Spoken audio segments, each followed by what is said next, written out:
Alright, what's up guys? Fluid here, and I've had quite a few requests from Reddit to make a video about dribbling, and seeing as there's not too many detailed tutorials currently available, kind of that go into the basics of it, I figured I'd give it a shot and try my best to help you guys out. I'm gonna be maybe doing turning this into a series, maybe later doing some more advanced stuff. But for now, we're just gonna try to get into some of the basic techniques that I used to teach myself how to dribble. So just have a couple of things to say before we get into it. Keep in mind that all of this stuff is stuff that worked for me. Doesn't necessarily mean it's gonna work for you, but as long as this video gets you into like free mode and practicing this stuff, whether you use my methods or yours, hopefully you'll be able to step up your game as far as dribbling is concerned. So I'm by no means a pro or anything like that, so keep that in mind as well. I'll try my best to help you guys out, and on that note, let's get started. Alright, so real quick, I forgot to mention before we get started, you might find that your mileage may vary as far as which car you're using. The cars really don't have any big differences as far as gameplay goes, but this is one area in particular that I found the car actually affects the initial chip up of the ball quite a bit, actually. It's not really that big of a difference that it's gonna, I mean, once you get good enough at dribbling, it doesn't really matter which car you use, but to start out, it might be easier for you guys to get the initial feel from a lower profile car, such as the Breakout, or Dominus, or even the DeLorean. Paladin chips up the ball really easy, but something like Merc, you might find it's a little harder to start your initial dribble, especially when you guys are first starting out. So just keep that in mind. It's not impossible to use the Merc, obviously. If you like it, go for it. I'm not trying to stray anybody away from their favorite car or anything like that. But just so you can see how the mechanic works, it might be a little easier to use a car that can more reliably chip the ball up to where you want it, and quicker. So just keep that in mind. Alright, so first things first, let's go ahead and hop into free play mode and drive up to the ball, maybe about a car length away. And from here you'll be able to see just how easy it is to pop the ball up without any special techniques or anything. So just drive into the ball and see how easy it is. And as you can see, it's not difficult at all. You don't need a lot of speed or anything to just pop the ball up at first, just like that. So before we get into anything more advanced, just kind of practice this a little bit and get a feel for how easy it is, how fast you kind of have to be going to get that initial chip up, and yeah, just kind of try to get a feel for it. You don't have to steer or anything yet. Just try to pop the ball up at first and get it on top of your car. Alright, so now that you hopefully feel a little more comfortable doing that, we'll try to practice a little steering it around and maybe just trying to keep it on our car as long as we can. You'll quickly find out that trying to do this with ball cam on is pretty difficult. So personally, I like to turn it off while dribbling. I think most people do. Again, it's whatever works for you. I'm not really sure how comfortable it'll feel for you guys, but for me personally, I like to turn it off. So right after I pop the ball up, I will turn free cam on, just so I have a little bit more control. And what you want to do is just get that initial chip up and just try to practice with little subtle adjustments in steering and speed to keep the ball up on your car. This is probably going to feel pretty difficult at first, but this is just one of those things that you have to get in here and just mess around with. Don't worry about boosts or anything or jumping around, nothing too crazy yet.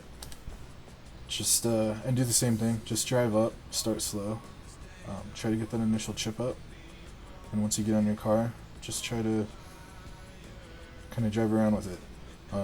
You want to counteract what the ball is doing, and again, this is one of those things that's going to take some practice, but try to read the ball and see what it's doing. So it's going right, I'm going to counter it, and again, just kind of counter it a little bit. And it's going to fall off without using boost, usually. You're probably going to lose control of it a little bit, but that's alright. Don't worry about that. We just want to practice getting the subtle steering adjustments. Alright, so once you feel relatively comfortable driving the ball around and kind of controlling a little bit, you'll realize that there's only so much you can do with that boost. Your dribbling game, especially when you're using it in a match, is really going to shine with full boost. So, seeing as we have unlimited, this is a great place to practice. So again, just start with the chip up, and you want to kind of feather your boost a little bit to adjust the speed. Just tap on the boost, and again, you're gonna really have to practice reading the ball with this. Seeing how it's leaning, what you need to do, if you need to go faster, if you need to let off the gas a little bit, you know. And this is another one of those things that's going to come with practice, and you're just going to be able to kind of, I don't know, it's going to become second nature, I guess. You'll become more and more comfortable doing this. And once you get this down is when you can really start to do some really neat things with the ball. But yeah, just practice this and see how long you can keep it up. Alright, so now that you guys hopefully can pop the ball up and drive it around the pitch, it's a good time to start practicing how to control the ball a little bit more effectively. You might be able to drive it around, but it might be a little sketchy, might not be able to get it exactly where you want it. So what's good to practice is, at first I think, is turning kind of tight and seeing how much of an angle you can actually turn the ball out with it on your car. You want to get used to kind of just carrying it like this. You can see it's not touching the ground, and we're making a pretty tight angle. Just how much boost you need, how much you need to let off the gas, and that kind of stuff. And you'll see just how much you can actually turn the ball. A good thing that I like to do to practice this is to just start again like normal, just pop the ball up, and we're actually going to try to turn the ball around and get it into the goal behind us as quickly as possible. With dribbling, of course. So that'll show you, you'll kind of get used to it. Do it like that time I turned the ball around to the kind of in a clockwise motion. This time we'll try to do it counterclockwise, and again just try to turn it around as quickly as possible and drive it into the goal.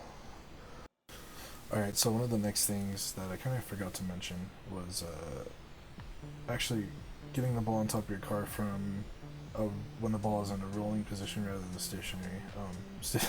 Learning how to chip it up stationary is great for teaching the mechanic, but not very practical to use in a real game.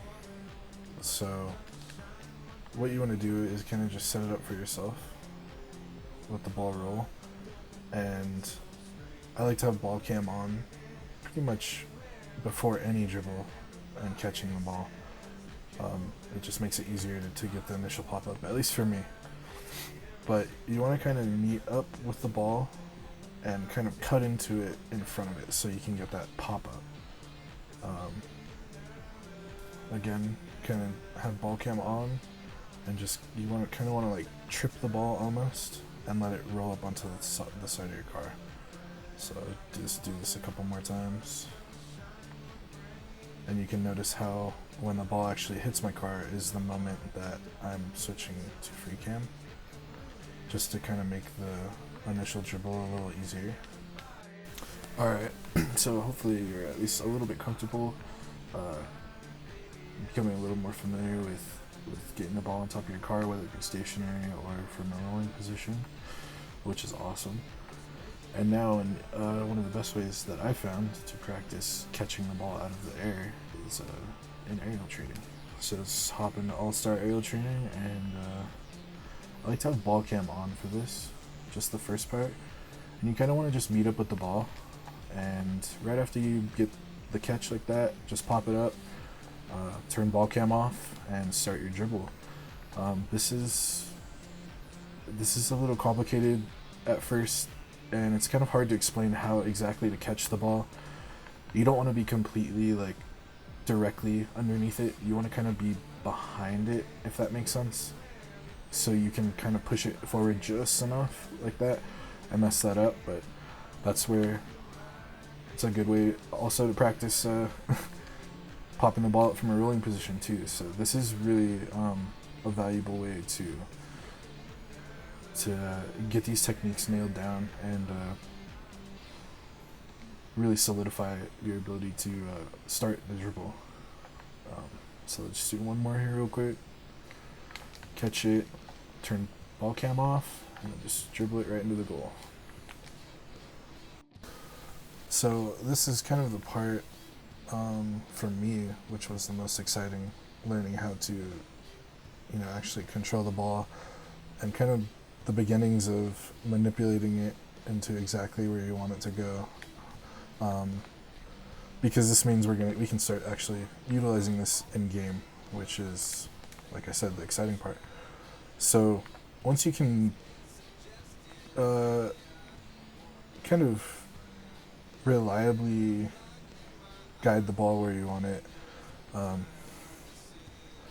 means that you can start playing around your opponents, driving the ball around them, introducing kind of the beginnings of a mind game type of play style, and really start outplaying and stepping up your ground game a little bit. So just show you the very basics of a shot while you have the ball, because very rarely are you just gonna straight drive it in. Someone's gonna probably be trying to tackle you before you can shoot. So once you can get the ball on, you want to start being able to kind of pay less attention to what's going on to the ball in your car and start paying more attention to what's going on the field. That'll let you kind of do what you need to do to get past your opponents. And one of the most basic shots is to just jump. So get the ball in your car, and all you have to do is give it a little pop, and that is pretty much the most basic shot you can make. So if you're reading your opponent, you got the ball in your car and there's a guy in the goal, you drive right at him, pop it up a little bit, and whiff the shot like that. No, yeah, it's pretty useful. It's one of the more basic methods of getting around your opponent, but it's a good place to start because a lot of the more advanced stuff utilizes this very basic maneuver. So get used to doing that and trying to shoot. Another good way to practice is to just make a game with bots and try to get around them, utilizing dribbling and popping the ball up. Alright guys, so hopefully by now you're able to pretty consistently catch the ball, whether it be stationary, rolling, coming out of the air, or whatever, onto your car, dribble it around with hopefully some precise movements, and you're on your way to the beginnings of popping the ball up and actually scoring. Thank you guys for watching this. And like I said, depending on how well the video does and how many requests I get, I'd be more than willing to go deeper into the more advanced stuff. So I'm going to end the video with some clips kind of showing you how the methods I showed you earlier in the video are applicable in a real game scenario, and kind of what you can be looking forward to as far as the more advanced stuff goes in the next video. So anyways, thanks a lot guys. But you can't go changing. everything.